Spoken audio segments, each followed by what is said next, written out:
Hey guys, how's it going? I'm the Duke of Italy, your favorite lo-fi music YouTuber, and welcome to a new filming location. As you can see behind me, this is all pretty new stuff.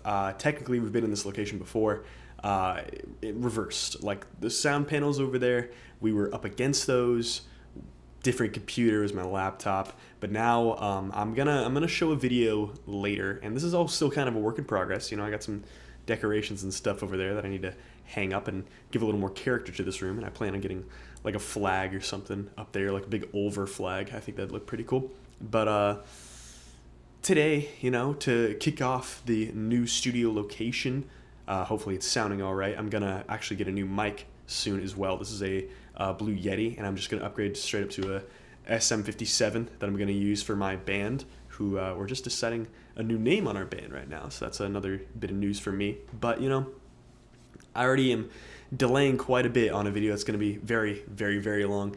But to end off the sort of regular content for the year, you know, I got all the charts done, I got the band reviews done.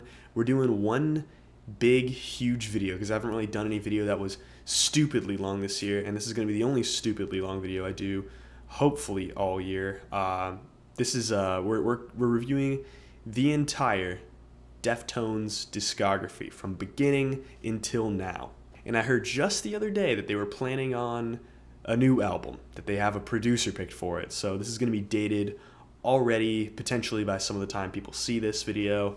The fact that any news came out about it means that something could be happening. I don't know if it's like a Tool situation where Fear Inoculum dropped and everyone was like, they're making a new album again, which Tool is not going to make a new album anytime soon, and it's besides the point anyway, because today we're talking about Deftones.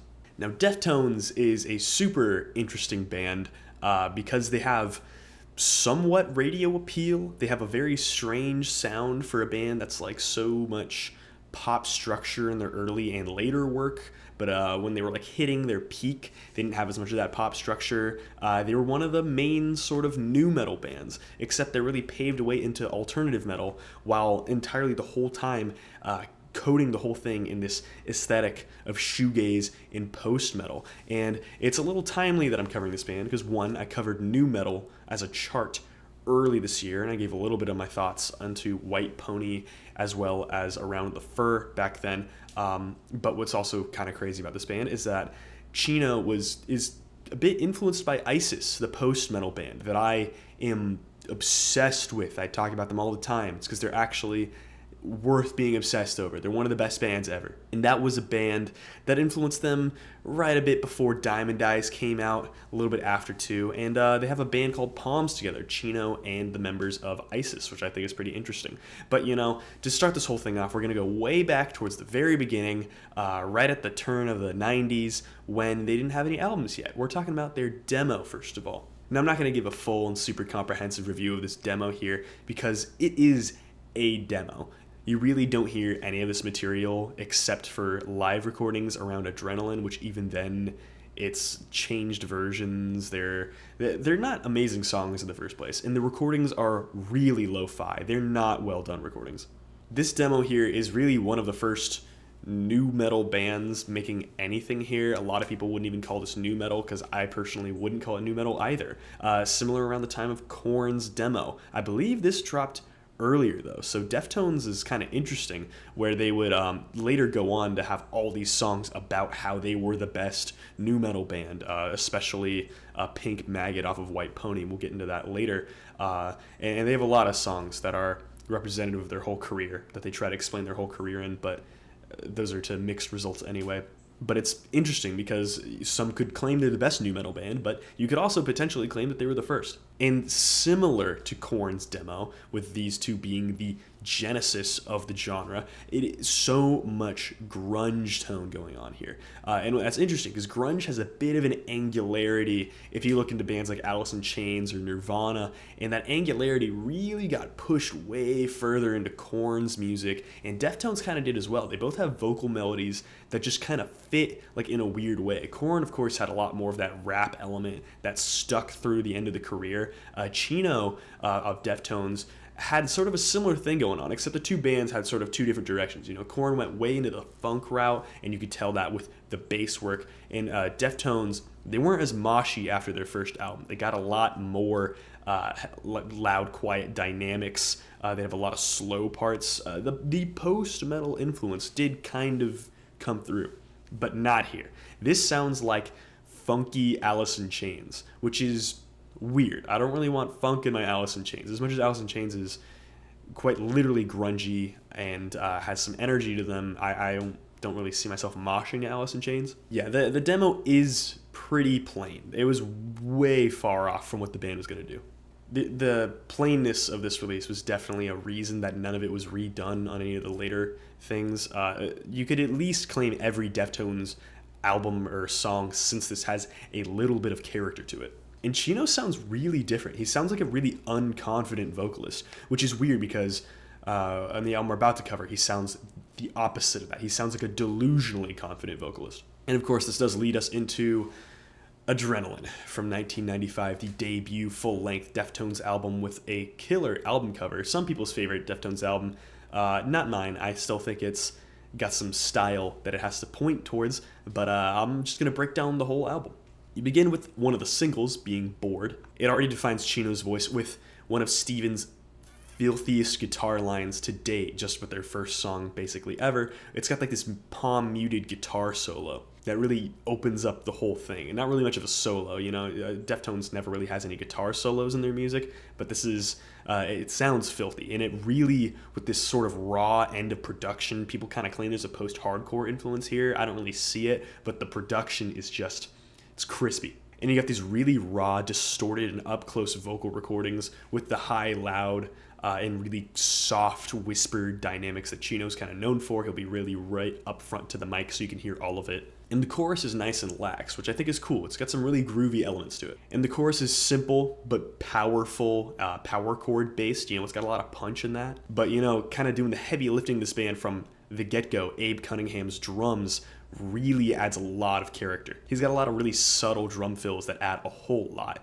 And later on, of course, he gets really interesting rhythmic sections, but here's just the fills are some of the best part of this album. The song does run a bit long, but there's sort of like a fake down that you get. Deftones does have a few breakdowns in their discography. They don't overdo it, which I like a lot, but the fake down is kind of fun, and the screams Chino has here are furious. After about 4 albums in Deftones' discography, you will hear basically no trace of Adrenaline vocals. And then you reach the song Minus Blindfold, which is a super groovy song, which has a nice indication of music that you'll get to come, which this song has more rapping on it. Like, you have real rapping. There is a super intense instrumental hook, which the band really had that sort of presence on their early stuff. There are harmonics on the guitar as well as really noisy guitar bits. At least Steven was utilizing that with their early sound. There's tons of vocal distortion on top of complete nonsense lyrics. That is one huge critique of this album, is that the lyrics are really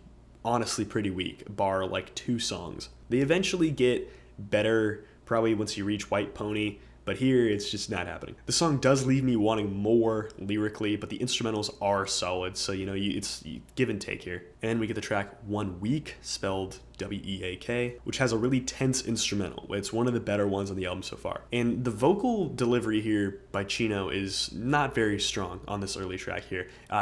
He has like a weird pronunciation of a bunch of different words. I don't know if that's intentional. It's probably not. Lyrically, it is a bit more interesting, a little bit more manic here. If it's still a bit nonsensical, it's probably the strongest the nonsense lyrics could get. And the outro is fun here as well, but overall the track does feel a bit edgy. Then we reach the track Nosebleed, which is decently fast. It's a real highlight instrumentally. It's got a really nice, driving, sort of bouncy riff going on. In the drumming, Abe's still the master of the band, and he will be for almost the whole discography. The rapping on this track really feels like Jonathan Davis from Korn. Chino's really sort of bending into that angle here. The vocals are even more raw here, like more than normal, which is an interesting production choice, but I'll take it. Chino's screams have always been solid, but on this track here, they are pretty much the reason to listen to it. And the bridge is a really fun switch up that I personally really love. It sounds kind of like something off of Sepultura's Roots, where it's just like a heavy, chunkier side to what they play, which they wouldn't bring back. They would bring back a little bit of it on the next album, but they kind of reference it on Ohms just a couple years ago. Then you get one of my favorite Deftones tracks, at least off of Adrenaline, Lifter. Probably the most indicative of their later stuff to come a hazy sound here, really interesting just already. The main riff has like this dissonant bar chord usage that sounds exceptional. As a black metal fan, you know, I'm big into bar chords. The lyrics are about sex, which is you're going to get a lot of that in Deftones, especially on Diamond Eyes. But it's interesting because they're rather hateful in a way. It's a totally different angle than what you'd expect. There's an excellent build into the bridge, and the song is a strong one overall. And I think it's kind of funny because it really predicts the themes of later Deftones albums. And then we get the song Root. Up until this point, maybe the best riff on the whole album. And the part after that has some really chunky, heavy chords that are intercut with some more scratching sounds from the guitar, which Steven was kind of on fire on this first album. You know, it was a lot of power chords, but he just knew how to just like break his guitar and use these industrial style just effects and sounds and stuff to do some really cool stuff. Lyrics are complete gibberish at this point. They've become really tiring. The bridge is really interesting. It straight up sounds like Korn. It's like really chunky and bouncy. But yeah, I mean, Root's not a bad song.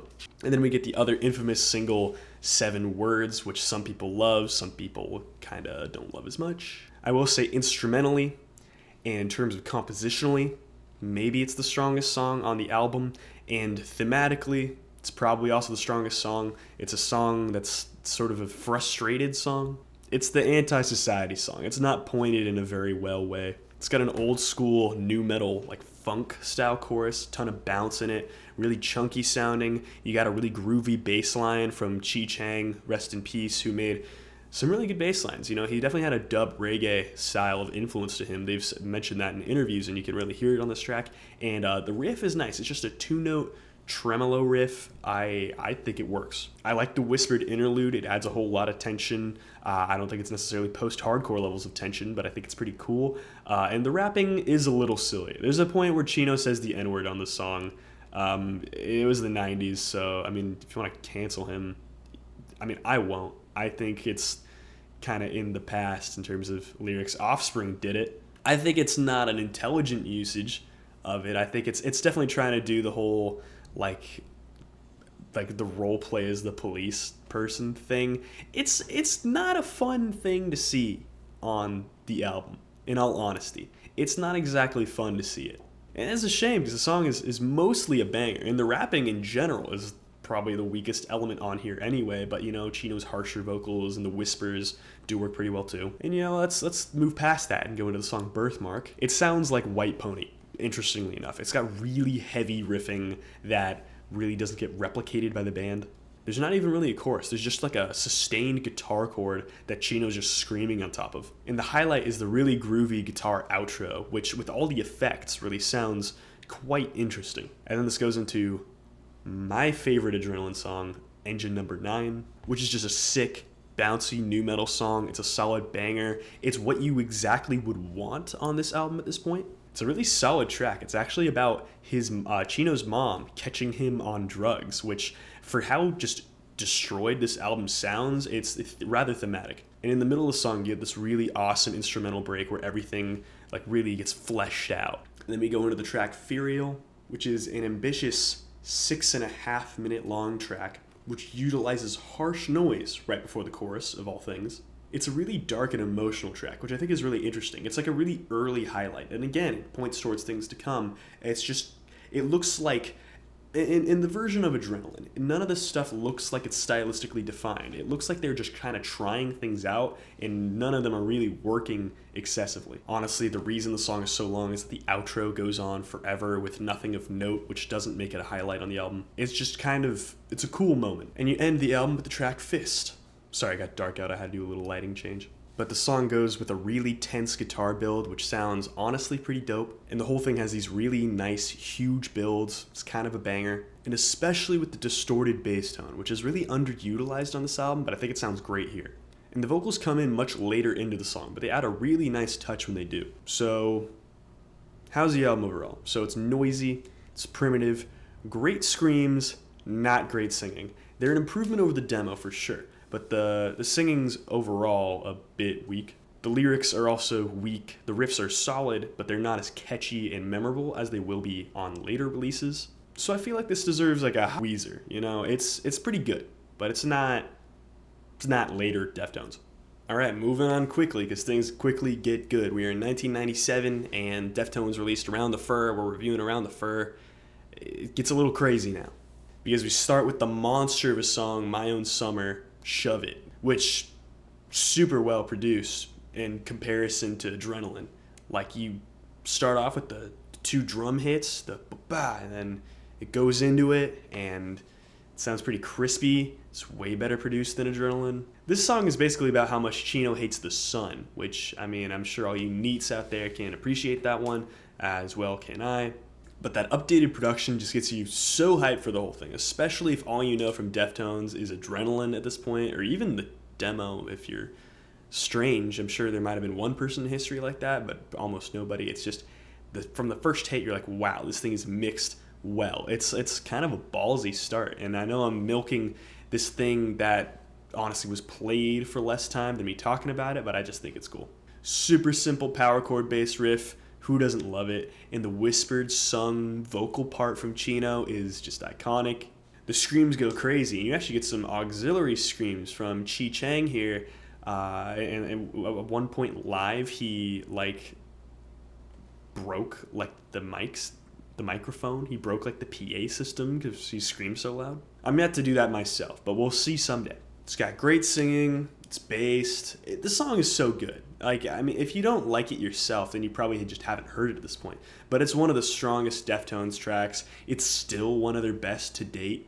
And this goes into the, I guess it's technically body part, labia, which has these really dense chugs and these really tense chord progressions. And you get these really nice manic and jaded vocals that sound kind of awesome. For thematically and lyrics-wise, it's kind of like the Deftones version of Ball Tongue by Korn, where it's just drugs.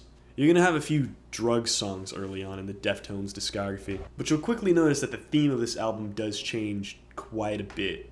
Really dissonant and awesome riff here. The lyrics are almost gibberish, but they work in this sense because it's just about drugs. And the sort of post-bridge section just revs up, and then the vocals get added in. It's a really nice outro. It's an exceptional way to continue on from the strength of My Own Summer, in a way that makes the album really appealing so far. This album is really well paced, one of the best paced Deftones albums for sure. And then we go into the quietest Deftones song so far, Mascara. It's plodding and dense, almost like post-metal, and a really heavy and angular bass part that sounds fantastic. The up-close sort of moany singing that Chino does is definitely indicative of his future work, but here it's really cool. It's really cool, especially without the context of the later albums. But here it's great. And you got a super ominous kind of atmospheric outro here. It's really cool.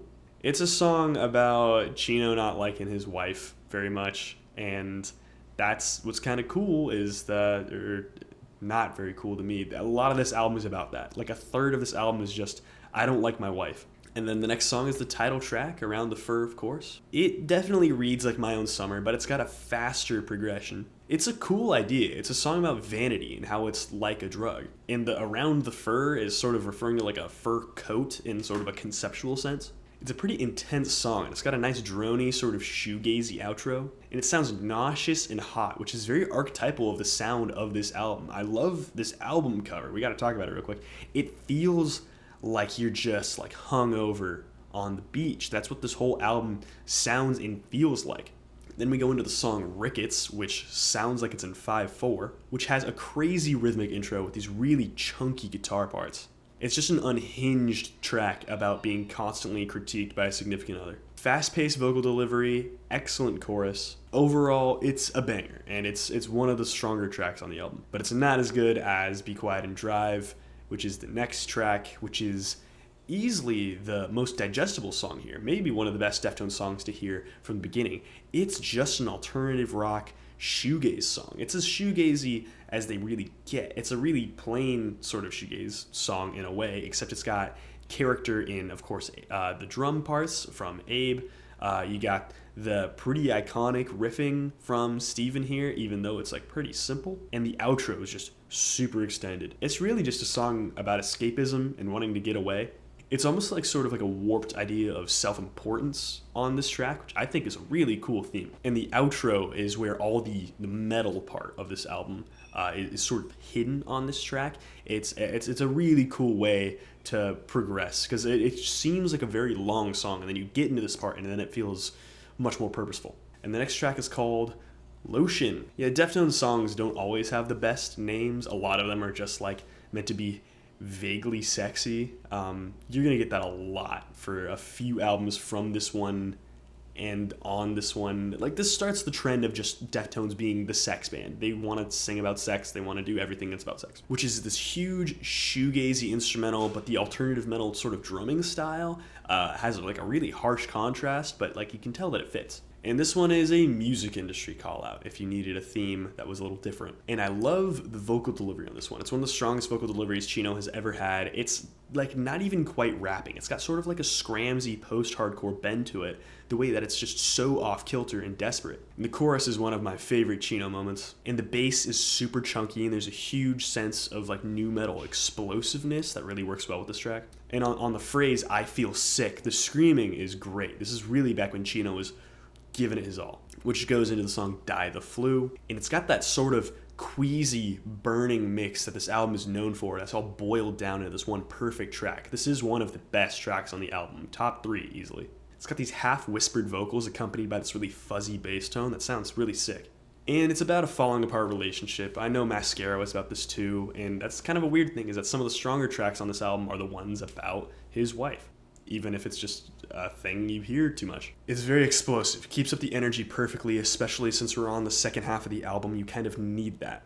And it doesn't really let up on the song Head Up, which features Max Cavalera from Sepultura, or at the time Soulfly, which he even screams the words Soulfly. It is a whole 6 minutes long, but it's really just this like chugging, intense nu metal track. It is partially about and partially written by Max Cavalera's stepson, who unfortunately passed away, which, I mean, the song now has more meaning today after the passing of Chi Chang, the former bassist of Deftones, who plays bass on this track here. But I think that's a very interesting artistic approach here, and I love when people use, I mean, I don't love that people pass away. I think it's pretty sad, but using the lyrics of someone who passed and using it to sort of honor their memory, I think that's a good way to help them live on. Call me controversial for that one, but it's interesting because as aggressive as it sounds, it's a very optimistic message. It's sort of like a Rage Against the Dying of the Night type of feeling here, which I think is just a super cool thing. It's kind of a scramsy tone in a way.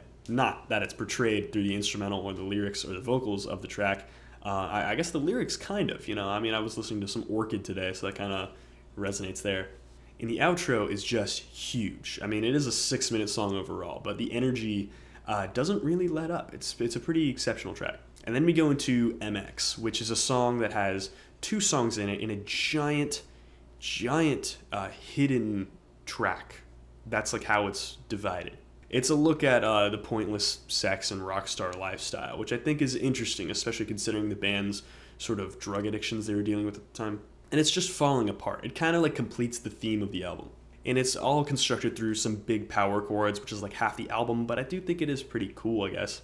Probably not my favorite track on the album, especially with the fact that 14 minutes of silence, then a bong rip hits, and then more silence for about 12 minutes, until you reach the sort of bonus track, Damone, which is in MX, the track. If you were to play either of these on Spotify, you'd get them both together, which is why no one will ever put this song on a playlist. Not that I'm a playlist guy, it's just if I was ever trying to show someone a riff, I don't want to have to search through 30 minutes. It's fast, it's burning, it's intense.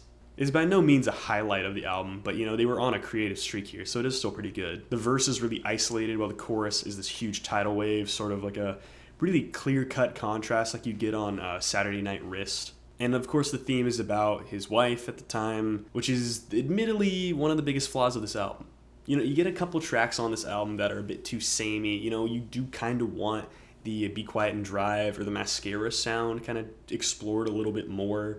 I do kind of wonder what other themes they could have explored on this album. but it's self-hating and misanthropic, which gives it a lot of character because it's sort of hidden under this sort of rock star appearance, which kind of makes it one of the more intelligent Deftones albums for sure. They do get eventually kind of pseudo-intellectual when they're all like, we're adults and we're reformed, but here it's like there's a lot of desperation going on. The vocal effects blend it all very well together. Thematically, mostly consistent, very bitter sounding for the most part, except for Head Up. Head Up is really the only song that isn't like outwardly bitter. But funnily enough, it's like one of the songs to be bitter about. Like they do have songs with similar themes on later albums that they are certainly a bit bitter about. And it's got a burning atmosphere and so much character. I gotta give this one a Come to Brazil. And then we reach the new millennia with White Pony at 2000. One of my favorite Deftones albums for sure. One with a clear, crisp production style that works exceptionally well. One that certainly tones down the distortion and the hazy effects and really relies on a lot of dynamics. And an album that's sort of about like fantasies in general. And I think it's really cool here. You will of course get themes from all sorts of different things they've referenced already, but this is probably their most intelligent album so far. And I certainly have some hot takes about it. First one, the opening track Mini Maggot was originally not on the album. I own a CD of this album that is not an old pressing by any means, that just doesn't have Mini Maggot on it. Mini Maggot was the single, based off of the ending track of the album, Pink Maggot, except instead of it being like Pink Maggot, where it's this big post-rock thing,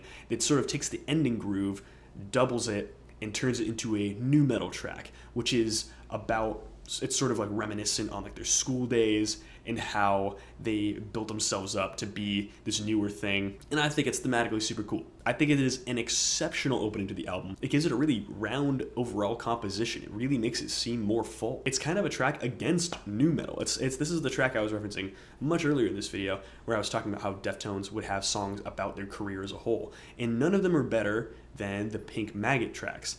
This one is basically just like, we're the best nu metal band. And it wasn't hard to do. It's just like you can look at all your Seven Dusts and your Godsmacks and your Limp Bizkits, and you could think they're all good, but none of them really compare to Deftones. No slander to Bizkit. You know, I love Bizkit. They don't really have an album that's as good as Around the Fur, though, or White Pony, or a couple other Deftones albums. And another interesting thing about this track, it is the only track on this album that includes rapping. In fact, Around the Fur was kind of omitting most rapping, where instead it was like the screamed rapping that was they were known for at the time. And I think that was a good style, but I do love the inclusion of the rapping here. You know, it feels distinctly cool, especially because we're reaching the 2000s. It feels kind of like you're touching upon like the future, especially with the new production. But it sounds incredible, you know, it's a great start. And then we go into Feiticeira. I struggle to pronounce this one, but I think it means witch in Portuguese. I don't know. It's one of the many fantasy songs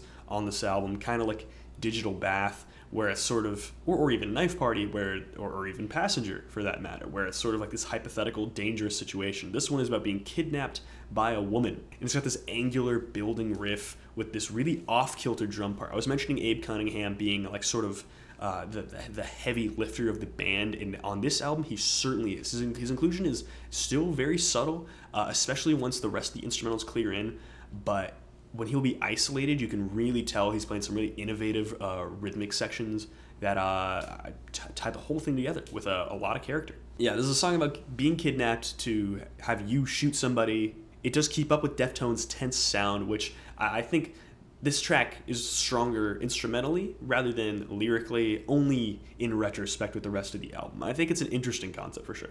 The riff is really groovy here. It's maybe the most haunting and atmospheric track yet, which I think is pretty strong.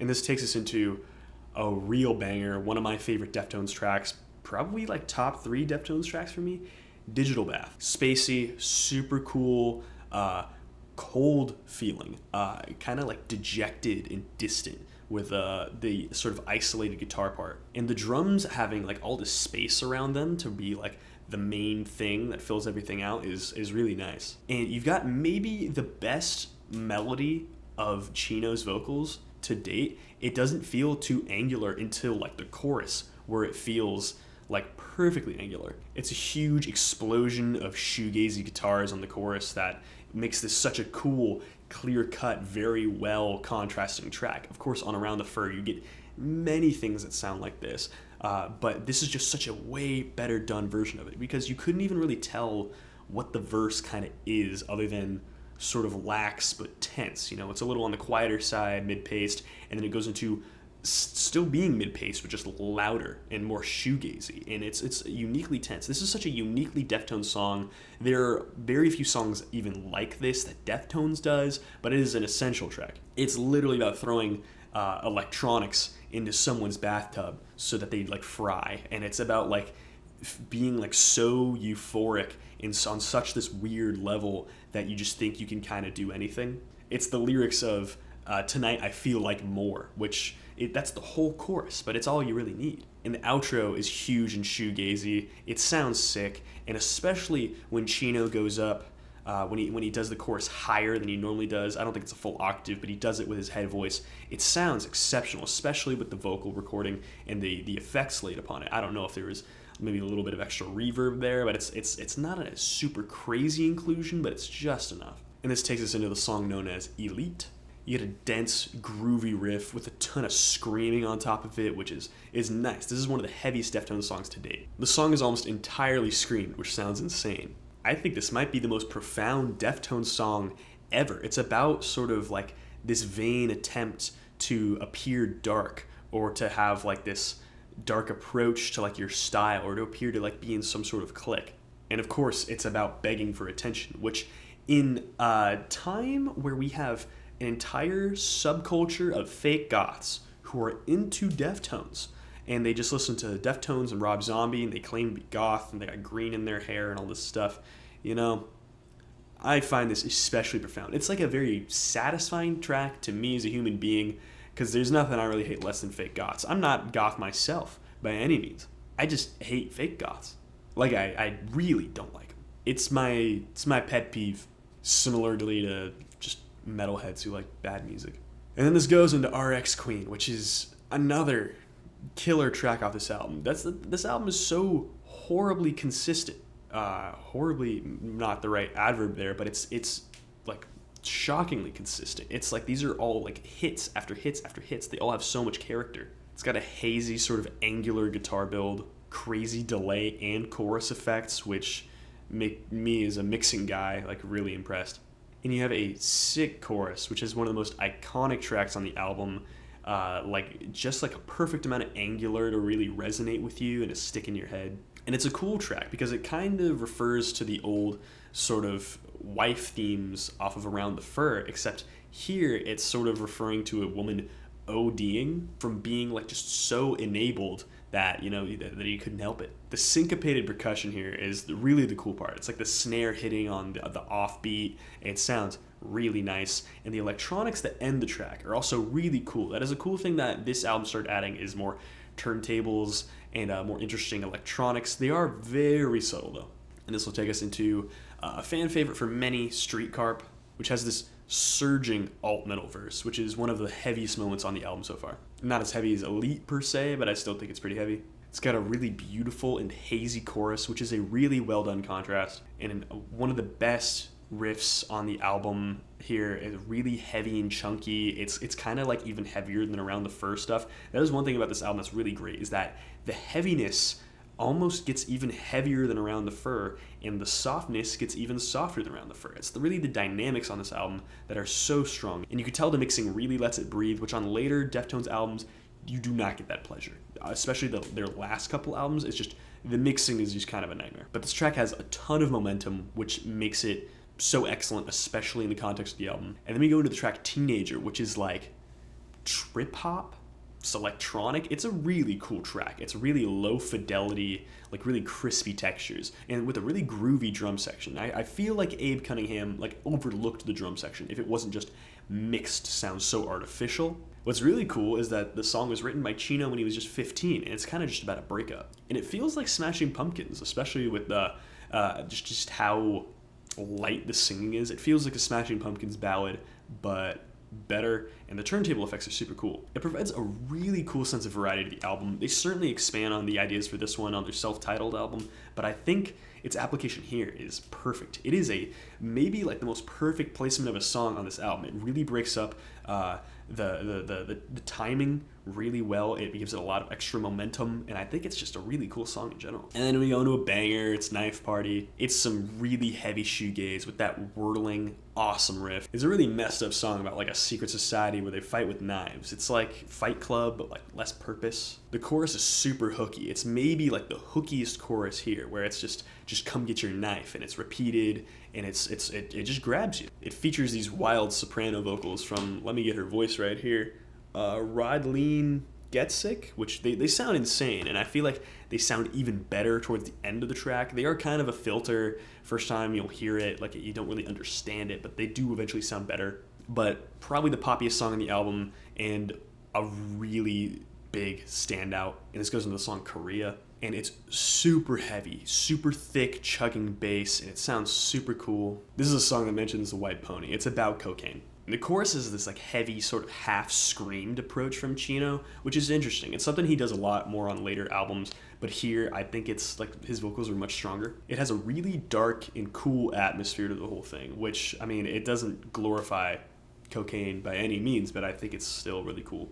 And then we go into the song Passenger, featuring Maynard James Keenan from Tool, of course. You know, that's the collab on this album. On the last album, the collab was Max Cavalera. And on this album, you know, it's got a bit more of a Tool feeling. You know, it's a bit more cerebral on the smarter side. And so Maynard jumps on here.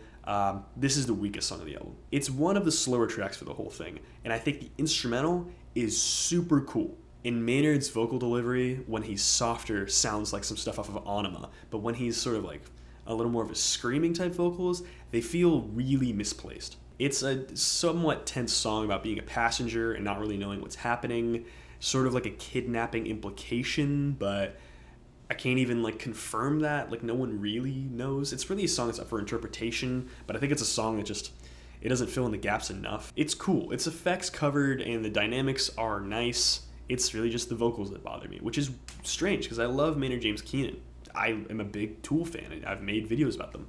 I will say the sort of breakdown about 4 minutes in is pretty sick. It does save this track from being unsalvageable, but I think they should have just went back to the drawing board for the vocals and the lyrics. I think also vocally, Chino doesn't do an amazing job on here either. I think it just kind of feels misplaced. They try to bounce off each other. The melody Maynard has, where he's like sliding down all those notes, it feels like kind of sloppy, honestly. But forget all that noise, because then we go into the best two tracks, maybe in the entirety of Deftones' career. Change in the House of Flies, their biggest, most popular song for a big reason. The post-metal progression on this track is heavily alluded to with the way it progresses. It's a little on the longer side, approaching about 5 minutes, and it works so well. There is a monolithic build to this whole thing. One of my favorite choruses ever. It is so huge and doomy. I'm nearly getting chills just thinking about it right now. The way it just like ascends up to that huge peak, and that like Chino just takes a second to not even do the vocals until he feels like doing them. It's really doomy stuff. It's a really depressing track here. It really takes like some of the better songs off of Around the Fur, and it's the same theme. It's really just about like watching like this woman fall apart in front of you in a really dark way. The sort of awe singing he has towards the end here, which sounds like backup vocals, or I guess it is backup vocals, but it is Chino. It sounds so good, and the dynamics over the riff are just too good. It's the Deftones song. It's like if you check out no other song in their whole career, this is the one to check out. It sounds exceptional. Every part of it is amazing, especially how it's like just guitar and vocals on the verse with like really loose drumming, and then he's just hammering on the cymbals for the chorus. It's gorgeously written. It sounds so freaking good. And this goes into just Pink Maggot. It's maybe their longest song outside of MX. The transition into this thing is just purely based. The way it all comes down, and it's really quiet again. You get the quietest moment on the whole album, even quieter than Teenager. It's a triumphant and emotional track. It kind of harkens back to the themes of Elite and a bit of Mini Maggot, where Mini Maggot was more about nu metal as a scene, but this one is about them growing into themselves as people and getting past all like the doubters in their life, especially like in like an idea of like high school, which I think is very interesting because, you know, obviously that's a time in people's life where they haven't really found themselves, and I'm assuming Deftones were the same way, except they probably, more than most people, had a little more drug influence, as according to their lyrics. It's a little melancholic, but it's also very, very cathartic. It's got a bit of spite in it, but like it's like just enough to make this feel like a victory. And that's the whole album. Those are like literally my favorite two Deftones songs that end the album, that make this thing so strong. And you got a lot going for this album. It's got some really cool new angles to the music, really updated production that sounds exceptional, great hooks on all of these tracks. They all have pop appeal, but it's not driven to a point where it's annoying. It is weighed down by Passenger. This album would actually be the best album in their discography if it wasn't for Passenger, but that song is so flawed. I'd say that song is actually worse than any song off of Around the Fur, in all honesty. So this album does get a Come to Brazil. It is one of the best Deftones albums for sure. It's just Passenger, man. I just can't get past that song. I really can't. I wish I could. I don't really skip it. I think it's all right, and I think the cool sort of like post-metal structure to the whole thing, where it's kind of a stream of consciousness in a way, does work in context with the album. The vocals and the lyrics. And you know, we might as well keep this train rolling here. New studio, new me, Deftones with Deftones, of course, the album Deftones from 2003. This album is very much them realizing that White Pony is their best effort so far, and it's something they can actually work on long term. They really caught lightning in a bottle. The style is so unique and interesting. It's such a cool yet dark thing going on here, and they're like, we gotta do this again. And they don't do it again. You know, Deftones self-titled is not as good as White Pony, and they rarely ever get that good again. But they do try a lot on this album. They thought, you know, now that we're a little cleaner and we're not sort of like in this new metal zone, we can try to do some experimental things. And that is why I like Deftones self-titled so much, is that they really try. And this begins with the track Hexagram, which has a great instrumental, but the vocals are lacking. But it is a single. They really felt bold enough to release this one as a single compared to many of these other tracks here, which is interesting. It's got a really thick and jangly guitar before the distortion all kicks in. You're going to get that clear-cut contrast on a lot of later material from Deftones. Chino's back to rapping on this one, which sounds really interesting. And it's accompanied by some really intense screaming, some of his most intense screaming to date. But the rapping is kind of an L on this one, in all honesty. But I do think it's cool. The lyrics are about like people who strap bombs to themselves. The biggest flaw in this track for me is the chorus. It's just delivered in a way that's really awkward, and it doesn't fill the gaps very well. I think it's something they probably should have workshopped a bit more. And the guitar part is super thick. It's really nice. One thing about this album that's really cool is I think they went to 7-string guitar on this one. It adds a whole layer of like depth to the whole thing. Feels like the heaviest Deftones album in terms of it's like the deepest one, and it is well produced. It's mixed in a way that is clear enough. And the next track you get is Needles and Pins, which is a bit similar, but the guitar is played in this way that's a lot more repetitive and hypnotic, which I think sounds really cool. It's got the same rapping to singing structure as Hexagram, which it kind of shows some flaws in this album just from the start, which I will say that these first two songs are probably the least good songs on this album. And this track has a really hazy sound as well, which is probably the album's biggest strength so far. But character-wise, it feels like they kind of put themselves into a bit of a hole until we reach the next track known as Minerva, which is straight up shoegaze, really thick, really hazy, and it's another single. Imagine basically Be Quiet and Drive if it was slowed down to a crawl. Like, pick one of your favorite like slow shoegaze songs. I love me some good really slow shoegaze, or like slowcore influenced shoegaze. I think that's a really fun thing to do. It's about like female idol figures in your life, and it's gorgeously sung, and it is sung the entire time. It's probably one of the best Chino straight up singing performances he's ever done. There's a quiet sort of cleaner guitar which contrasts really well with the thicker hazy part, which it is a simply done song, but it's done in a way that works really well, which takes us into the song Good Morning Beautiful. It is a faster paced song for sure, but it is also pretty catchy at the same time, and there's a really thick shoegazy vibe that happens with the verse, and then the chorus hits, and it's kind of a letdown. Vocally, it's just not very catchy. It's kind of making me wonder what Chino's doing with his vocals here. It's also a song that struggles to go anywhere. Its contrast doesn't work very effectively. It kind of put itself in a hole again. And this takes us into the track known as Death Blow. It is the least effect-laden track so far. It's druggy and slightly hazy, but with a giant build, which does sound pretty cool. It's really, really slow moving, and the riff doesn't really give it the amp it needs to keep going. I do think the outro to this track is pretty cool,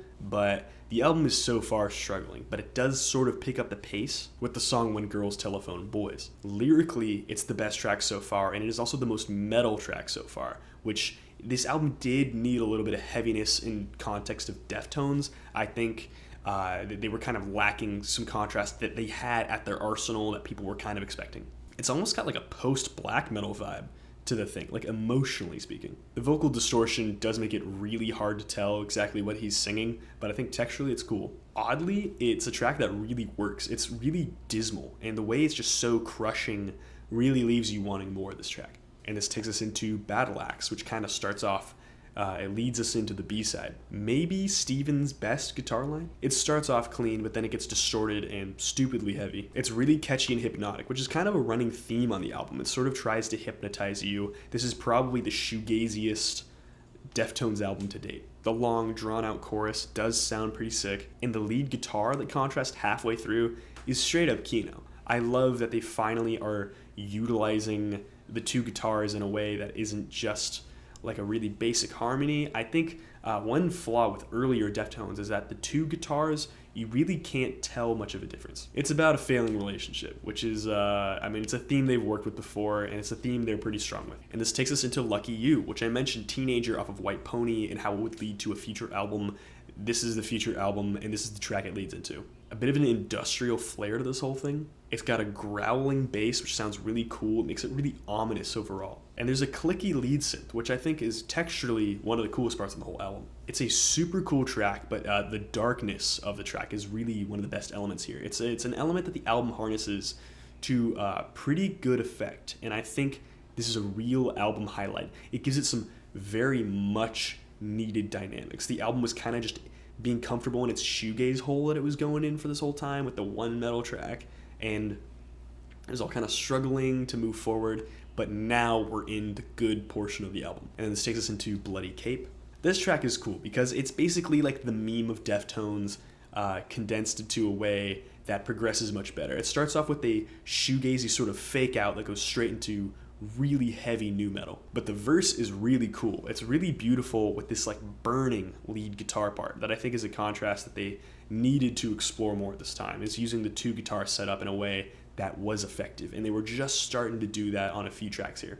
The verse is really nice. Overall, one of the best Deftones sounds to date, and it features a little breakdown here, which sounds kind of great. I think it could use a little more bass, but that's just me being nitpicky. This leads into the anniversary of an uninteresting event, which, surprise, it's about relationship issues, which this track has a super unique sound because it's got like a synth orchestra, which I think is kind of cool. I really can't complain because it's such a unique sound. It does sound gorgeous. It's really cool. Now, melodically and lyrically, Chino is the highlight of this track. He has his best written lyrics and best written melody to date. It sounds exceptional. And this leads us into Moana, which feels like a White Pony track. You could have probably put this track onto White Pony. It's a track with really solid dynamics, and it feels super powerful. There's some really cool responses with just these really scratchy bar chord parts that sound really cool. It sounds really exceptional. It's kind of like how they do it on Hearts Alive, the Mastodon song, which is, I love that song. Total tangent, but I like talking about Mastodon. It's a really explosive song. I don't think it's necessarily changing the House of Flies, but it's rad. It's certainly taken more of that post-metal type feeling of this whole thing, and it sounds exceptional. So this is definitely one of the loudest Deftones albums, for sure. It's definitely their shoegaziest in their entire discography, and it's an album that really just wants you to float. It's certainly a step down in terms of songwriting. I think these songs just aren't as catchy, they're not as interesting, at least overall, but the second half of this album is basically White Pony quality. It is their most experimental and druggy, to mixed results. I would say it's probably the most interesting Deftones album. So, I feel like giving this one an eye funny, It's good. It's a very solid album, and I can appreciate this album more than actively enjoy it, but I can also still enjoy it at the same time. I do think that album is better than Adrenaline. But next we're talking about Saturday Night Wrist, the last album featuring Chi Chang before he was in a car accident, which did eventually lead to his passing years later. He was in a coma for a really long time. And unfortunately, you have an album that is in desperate need for a wake-up call with Saturday Night Wrist. This one came out in 2006, and I feel like it's an album that I feel like it's overrated. It's not even talked about that much, but it's still overrated for many reasons. Most of these tracks are metal verse and shoegaze chorus, or shoegaze chorus and metal verse. It doesn't feel very Deftonesy. It doesn't feel sexy at all. There are a couple highlights. It's not an unforgivable album, but it is not a good album. First of all, the first 3 tracks on this album are all singles, starting with Hole in the Earth. It's a groovier sound, which is a breath of fresh air after self-titled, but it is something they have done quite a bit off of White Pony and especially Around the Fur. So here you kind of are looking for something a bit more. Crystal clear vocals and a really huge riff. This track kind of sounds like Hum, in all honesty. It's a really catchy song. It's a pretty sound overall. There's an ambient guitar which tries to transition to an even shoegazier loud part, but it all kind of doesn't do much for me. And you got some really nice big post-metal style riffs here, but the thing is all kind of compressed in a way that doesn't let it breathe enough. And the vocals are also really derivative lyrics. They really just kind of just fall flat. And this goes into another single known as Rapture, which is a huge title for having the second song on your album. It's a high energy, high impact song, kind of reminds me of Songs for the Deaf by Queens of the Stone Age. It is catchy and it's also simultaneously tense, which is interesting. He's got like a manic vocal delivery that really helps it a lot. He's almost like at a loss for words, which is kind of cool. It's also a really punchy track overall. It is the most metal track they've had in a while. I mean, some points on Deftones self-titled kind of touched upon this. This one almost feels like something off of Around the Fur, or maybe the song Elite. Then we reach the track Beware. There are some cool vocal harmonies, which is totally new for the band, as well as some keyboards. It's a super shoegazy and drawn out sound, which is pretty cool. It's a really beautiful highlight. It's one of the better mixed songs on the album, and there are these really dense power chords all over. And it's got a gorgeous ending. It kind of justifies the longer 6-minute length of the whole thing. And this goes into the song that is definitely my favorite on the album, being Cherry Waves. This song, it's kind of like Minerva off the last album, where it's the shoegaze cut. It's got a huge, thick dream pop bend. It's got some really prominent bass at the same time, which I think sounds pretty interesting. It feels distinctly cold. I love this sort of aquatic imagery in the whole thing. It's a super floaty song. It's a Deftones shoegaze track. When they want to sound like good shoegaze, they normally can. And this goes into the track Mine, which the good parts of the album have run very thin up to this point, which up to this point you've been pretty generic for Deftones. They've really not explored any territory I find super gratifying yet. I do like Cherry Waves. I do think Beware is all right. This track is very spacey, all tremolo riffs. It's poppy, but it totally lacks anything interesting about it. It's like the most basic Deftones song to date. And there's also Serge Tankian on the vocals here. He's on the outro and the bridge because we were missing a feature for some reason, and I don't think he serves much of a purpose. I think he's just kind of here because it's Serge. Then we get the song Up, Up, Down, Down, Left, Right, A, B, Select, Start, which is the Konami code, except all the up, down, and left, right, it's just U, D, and L, and R. It's a dumb song title. I don't need the Konami code to know you guys are in the know. You're playing your GameCube at the time, or if the Nintendo Wii was out. I know it was 2006. I think it was like 2007 it was out. It's a dream pop instrumental. It sounds really nice, and there's a bunch of delay on the snare, but sounding nice really isn't all you can do on this album. Like, you really need some oomph here. Like, its purpose, it doesn't feel like it breaks up the album. It's kind of just more of the same.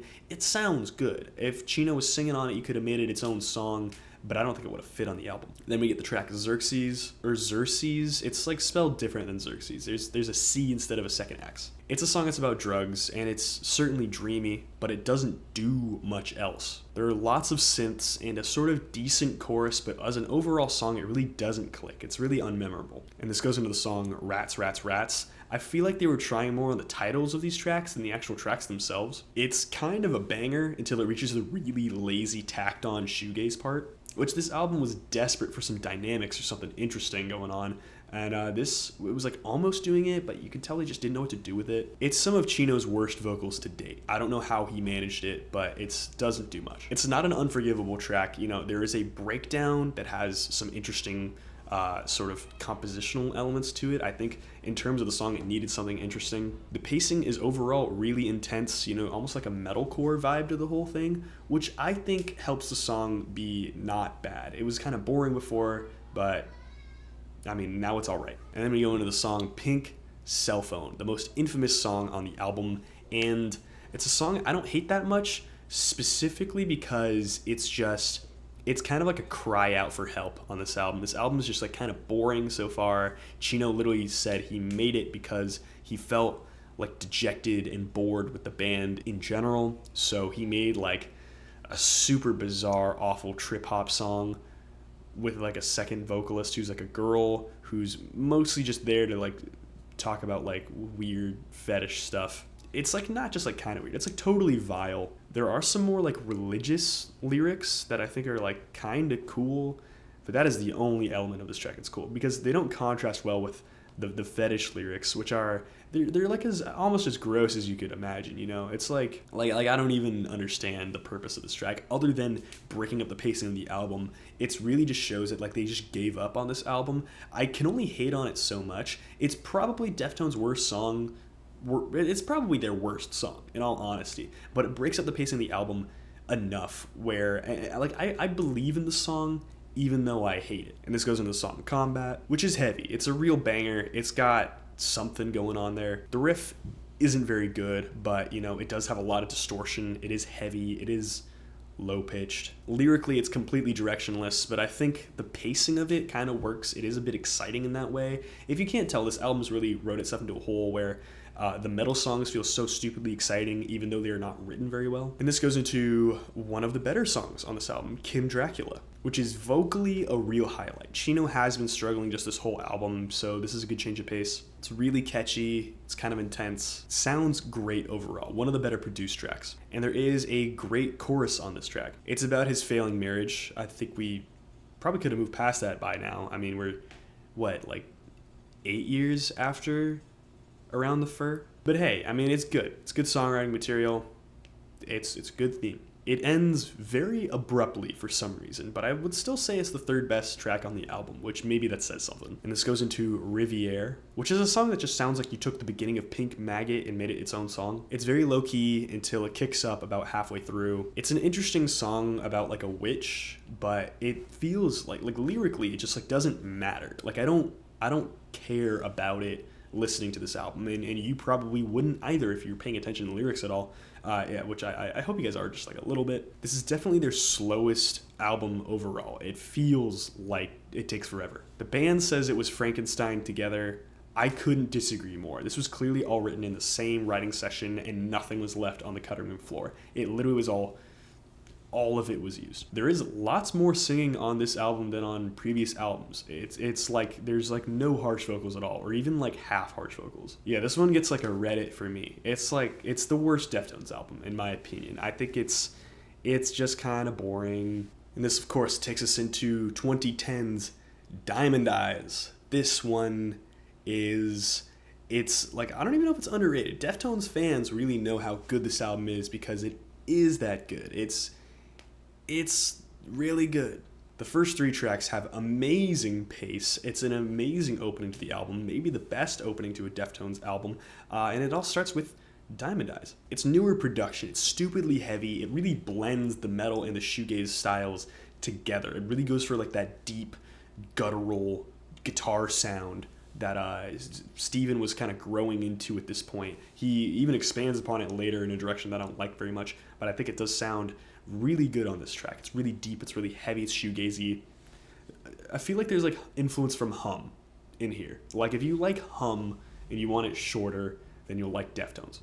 Or at least you'll like Diamond Eyes. It's very well blended with the shoegaze sound, basically. There's some really nice vocal harmonies that sound really excellent here. Like, we have maybe some of the best vocal lines written from Chino up to this point. It's very catchy stuff. You can tell he's like really trying here. And there's like a Tool-esque surging quality to this whole thing. Like, the whole thing's got some real punch. And it is a strong vocal performance. It is a overall gorgeous track. And you take the original riff and it's turned into this ending breakdown of the whole song, which is one of the few times it ever happens. I'm going to say that every time I mention there's a breakdown here, but it's a hell of a start. And this goes into Royal. It's got this mid-paced 3/4 time thing going on, which I think is already pretty interesting. I feel like they don't mess around with time signature that much. It's really spacey. It's about a priestess from space, which I think is kind of sick. And it is one of Steven's strongest guitar lines. That is the thing about this album that I like the most, is Steven really feels like he's trying. The tempo increase also adds a lot. The outro is just surging. It sounds awesome. And I should mention that the band does now have a new bassist. Chi Chang is now in his coma when this album was happening, so they are missing, honestly, a really good bassist. But the other guy is good too. And this bassist is, of course, Sergio Vega. He's been with the band pretty much the whole time. Apparently he quit last year. And of course, we're still talking about the album. We go into Command/Control, which is groovy. You've got some bits of Pantera in here, which I think is kind of cool. It's definitely about the band's status, which is kind of interesting. And there's a call and response with the synths, which the synths really come through on this track. I think it's kind of sick. Lyrically, I don't think it's perfect, but I think it is mostly pretty solid. And the guitar goes into this really growling portion that I think sounds kind of awesome. It's one of the better tones of guitar on this whole thing, and that's a thing about this album that's really nice, is the guitar is it's heavy. This goes into the song You've Seen the Butcher, which has a really chunky opening riff, which actually reminds me of Undertow by Tool. It is harsh and atmospheric, and you get some really crazy rhythms. You have a really spacey like 3/4 song. You got like a really spacey 3/4 part going on. It's about sex, of course. That is a thing on this album. A lot of these songs are about sex, but it's solid on really every front. Even the vocals and lyrics have kind of turned it up a notch. It is very smooth, just impeccable tone overall. The production is really working its hardest here. And this goes into the song Beauty School, which has these syncopated drums as well as a really cool ambient intro. And when the guitar comes in, the tone is just phenomenal. You could tell Steven was really working on his tone here. It's about drugs and sex, so shocker. The post-chorus section is like strictly instrumental, but it sounds really cool. It really breaks up the pacing in a really cool way. It's one of their prettiest songs, but it's just got like a good heavy undercurrent to the whole thing that really pulls it all together, makes it really unique. Which goes into another one of the most iconic songs off this album, Prince. And this song has a really angular guitar until the chorus, when it turns a lot more like together.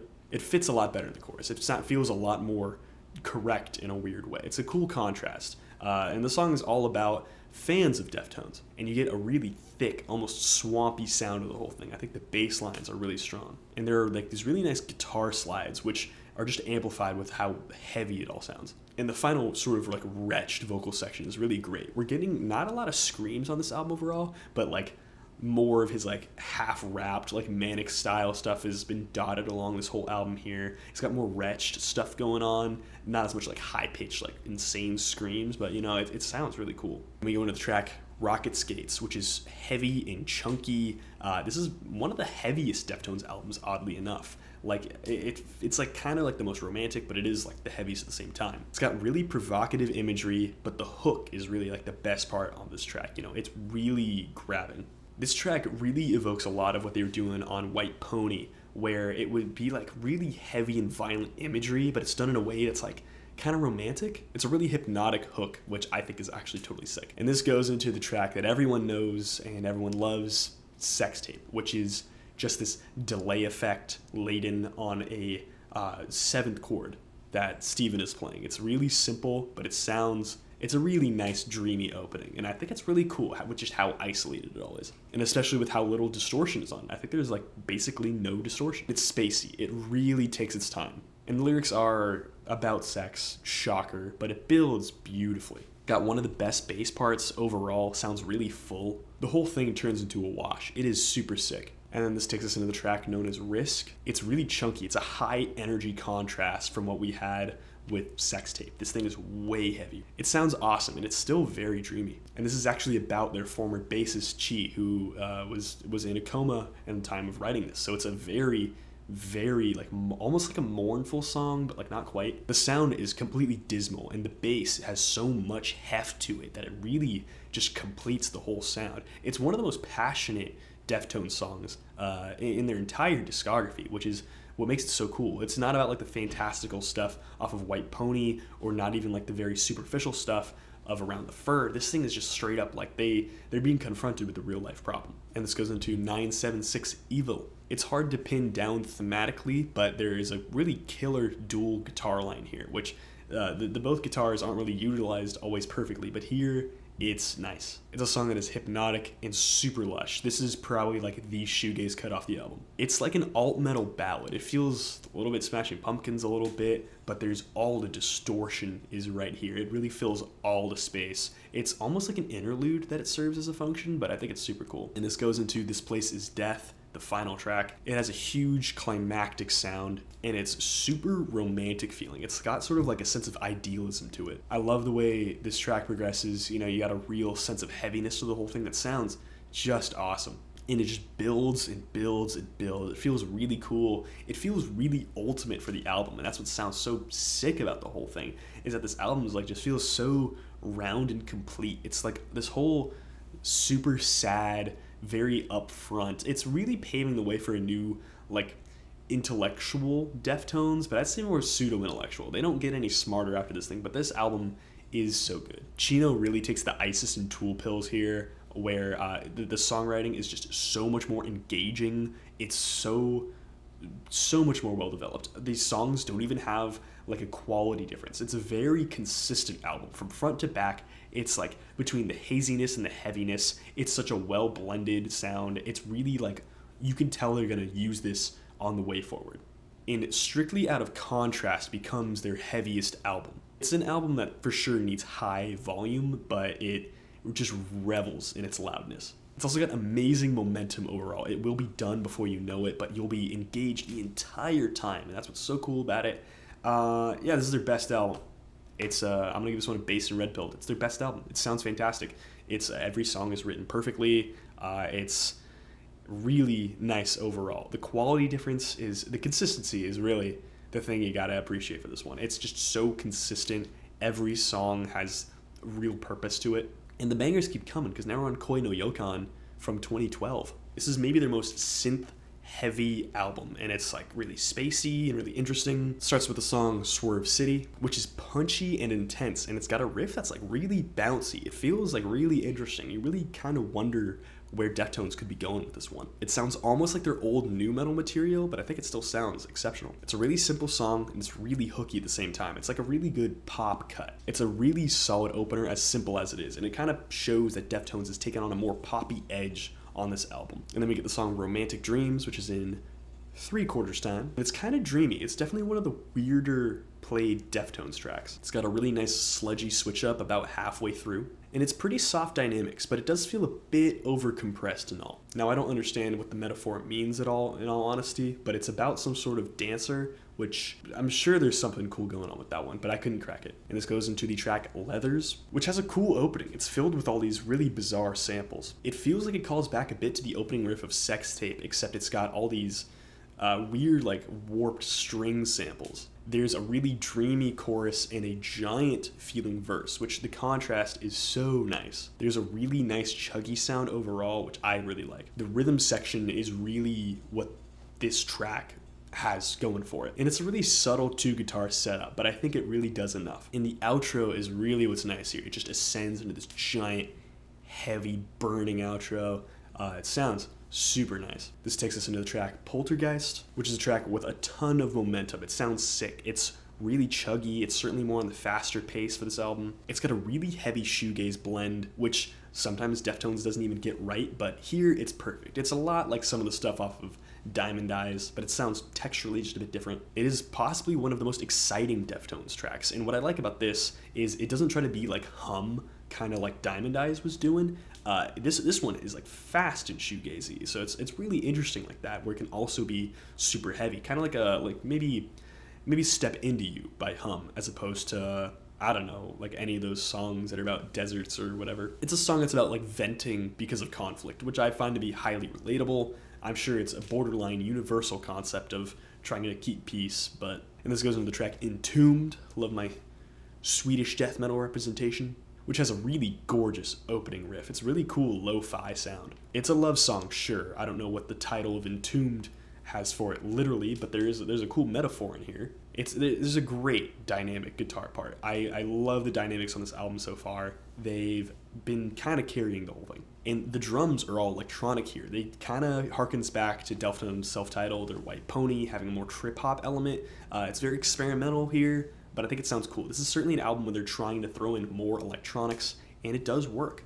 And the outro is just giant brick of drone, which I just love. This goes into the song Graphic Nature, which has maybe the most upfront and angular track on the album. It's got some really simple power chord riffs, but there's some really cool space under the vocals. The bass really knows when and where to hold back on this track, and you get some really cool off-kilter drumming. It really feels like some White Pony era stuff, where it just like, it knows exactly how to be a little bit offbeat, but in a way that like fits super well. It's a really solid, memorable chorus as well. Probably one of the highlights of the album. And this takes us into the track Tempest. It's got a really low-key opening, but it's basically pop for a bit. The riff is sort of used as its own hook, but it's honestly pretty keynote. I love that the instrumental part can be used as a hook. I feel like we haven't been seeing that much since even White Pony. And the lyrics are cool. They're really apocalyptic, which has a really cool tone. And Chino busts out a scream. You know, we haven't heard one of those in a while, which it's good to hear again. And it's got a cool ambient outro as well. I'm loving the ambient textures on this whole thing. This album texturally feels like a bit more experimental than the rest here, but it's also like reserved in a way. And this goes into the track Gauze. Some of these Deftones songs titles, man, they're just, I don't love them. And it's a really chunky sounding track. It sounds legitimately like something they play off of like Adrenaline. It's a bit angular too, of course, but overall it's really engaging stuff. And the chorus is really passionate. It sounds awesome. And the main riff turns into like this simplified and like less distorted version later on in the track, and it's really cool how it just reintroduces everything, and the riff just gets super slow and heavy. It's such a cool progression. I love how like the simplistic guitar parts on this album are utilized in a way that they never have been before. It's really done to like maximum efficiency. And the next track is Rosemary, kind of a beloved song off this album, which is an almost 7-minute long song, which starts with some crazy delay effects, sort of a callback to Sex Tape, I guess. And it's a song about time travel, which is kind of sick. This album kind of tries to touch upon some weird cosmic elements at points. And the synths are gorgeous, and they have a really insane build that they accompany. And it sticks with the album's more post-metal tendencies, as it's really been touching on with all the ambient parts and the synths. But the super heavy contrast here, it's again referencing ISIS, kind of like Diamond Eyes was. And this goes into the song with the best title of all time, Goon Squad.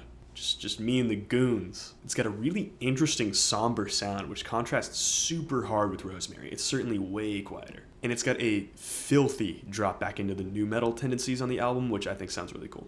And the transition back into the shoegaze sound is shockingly good. I mean, I know they were doing that all over Saturday Night Wrist, but they never quite got it right. Here, they really got it. The choruses all end on a really cool way, but it is a song that is about Deftones.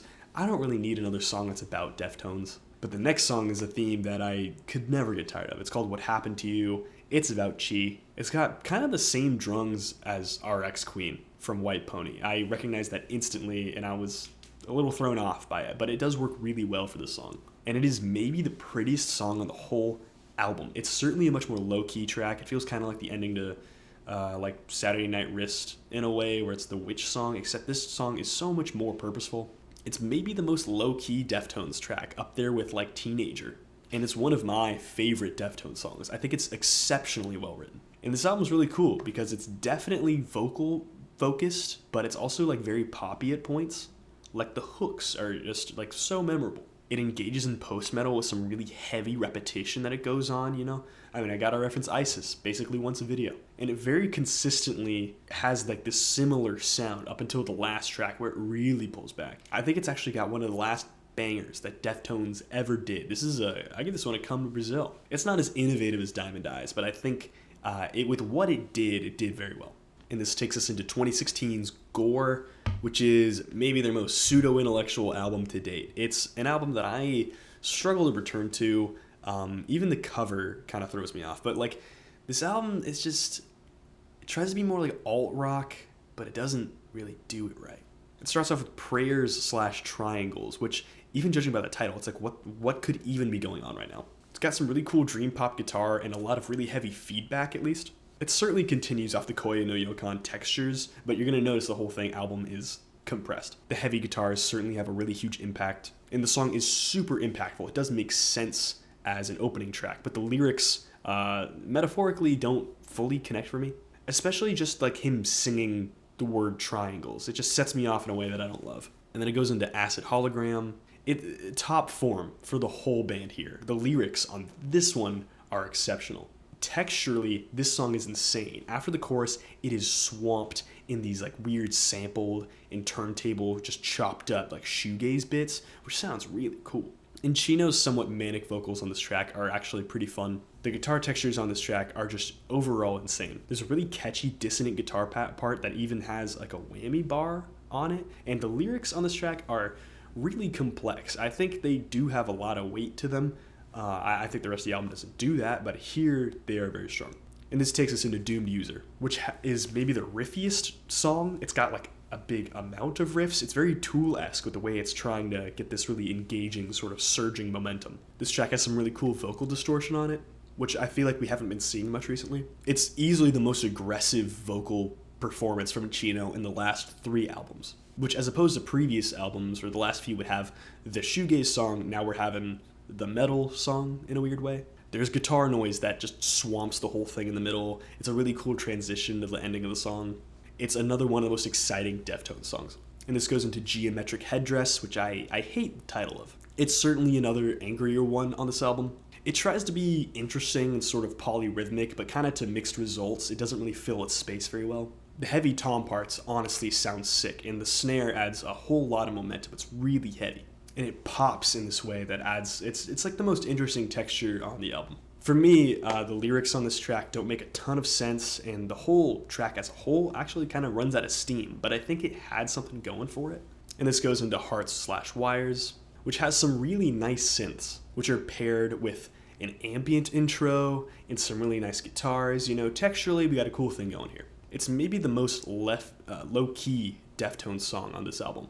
And the chorus we get here does suffer from some issues that this album kind of has, where it tries to be heavier, but it just ends up falling a bit flat. It's like the wrong plugins were used when the song was mixed. It was like either poorly mixed or just not distorted very well. It just kind of flops. I do like the lyrics on the chorus, but the actual guitar chords here sound super generic, like any 80s pop would have these exact chords, and it just really struggled for me. And this goes into the track, and I don't even know how to pronounce this one, Pittura Infamante. It's a more guitar-forward track with 3/4 time, which I think is awesome. It's decently catchy. It's got some excellent imagery, and it's an interesting sound, because it's not heavy at all. Every Deftones song on this album has had just like a little bit of heaviness, but here it's just totally gone. I think overall it is a decent song, but in terms of like pacing, it doesn't really slow down when I feel like it should, and it doesn't really utilize its textures as well. And this goes into the track Xenon, which is a dope track. It's one of the best riffs on the whole album. And it's all divided by some heavier, chunkier parts. And the glossier shoegazy parts are cool, but again, this is a song that's crippled by the mixing. That's kind of been hanging like a wraith over this album. And the next song, I don't know how to quite pronounce it because it's just letters, but it's Mirl, M-I-R-L, or the first L is in parentheses. Either way, this is the best song on the album. It's got some really deep, reverbial ambiance. Honestly, it's what this whole album should have been doing this whole time. It's got a super intricate and interesting verse, and it's also got some pretty engaging vocals. It's a pretty cool song about souls connecting over physical bodies, which I think is a really cool idea. It really goes into the more like metaphysical type of stuff that they kind of want to touch on. And the riff here is like exceptional. It's really gritty. It's got these nice down-picked eighth notes that I think ties the whole thing together. And the chorus is also pretty catchy if you wanted that too. And this goes into the title track, Gore, which is the heaviest track here. It's just got a ton of bass. It's not an amazing contrast of verse and chorus, which it feels a bit tacked on, which eventually just ends up feeling repetitive and ultimately falls flat. There's cool textures on the ending, and the whole song being about addiction is interesting. I just think it's kind of been done before by them, and they conceptually and compositionally it just doesn't really push anything forward. And then you got the song Phantom Bride, which I mentioned Alice in Chains earlier, and now we have Jerry Cantrell from Alice in Chains on a guitar solo, which is the only guitar solo in the entirety of the Deftones discography, and it sounds exceptional. Tonally, it doesn't fit super well, and it feels a bit dated in all honesty, but I don't have a problem with it. It's like you took every other song on this album and just made the best possible version of that. It's a really cool theme of like self-isolation to like avoid further connection, which I think is kind of cool. As much as we're all searching for purpose in life, and connection is like essential for that, I think it's an interesting idea of like trying to avoid those problems. There's a really groovy heavy part that comes in after the textures are like reversed, which I think is super cool. And this all goes into the song Rubicon, which has an intense down-picked intro. It's got a sick chuggy guitar line, and it's another song about the band's own fame, and it's about acceptance. It's almost like they're trying to accept their own fame, which makes this like thematically my least favorite song on the album. I'm tired of songs by Deftones about Deftones. I don't need them. After Pink Maggot, there's no point. But I got a lot of thoughts on this album as a whole, rather on these individual tracks, because there's some production issues. There's so much vocal reverb on this whole thing, and it's not always necessary. The hooks are, on average, less consistent, much less catchy, and this album is compressed to crap. This album sounds bad. It doesn't sound very good at all. Like, the lower end is a real problem, which on ohms, that's the biggest problem of the whole thing, and we'll get to that in just a moment. But it's compressed, it sounds ugly, nothing sticks out. The dynamics are like sapped, almost all of them are sapped. Texturally, it is super cool. It has a lot of cool ideas, but whoever mixed this album should have been fired. There are some cool themes of connections as well as patterns, like on the opening track, Prayers, Triangles. But I can't really be bothered to want to revisit this in its current state. I would need someone to remix the whole thing. So I give it a Weezer. And this takes us into 2020's Ohms, the darkest album, the one where Steven gets a 9-string guitar. Guess what? You don't need that many strings, and it's the biggest flaw of this whole thing. The first 3 tracks on this album are all bangers, and it's probably what keeps this album to have the momentum to go through the whole thing. It starts with the track Genesis, which is interesting. It's sort of a song about trying to find nuance, which I know Fantano hates this song for some reason, but there's nothing wrong with wanting to be nuanced and to not totally succumb to a side in an argument. Of course, you're not going to be like a Redditor and be like, oh, you're actually both wrong, but nuance is an important thing. It is immediately a much darker and grittier vibe than Gore, which is a super welcome choice. The balance hook on this song, I think, is super fun. It's a really bassy sounding song, and the way this album is mixed, it really works here.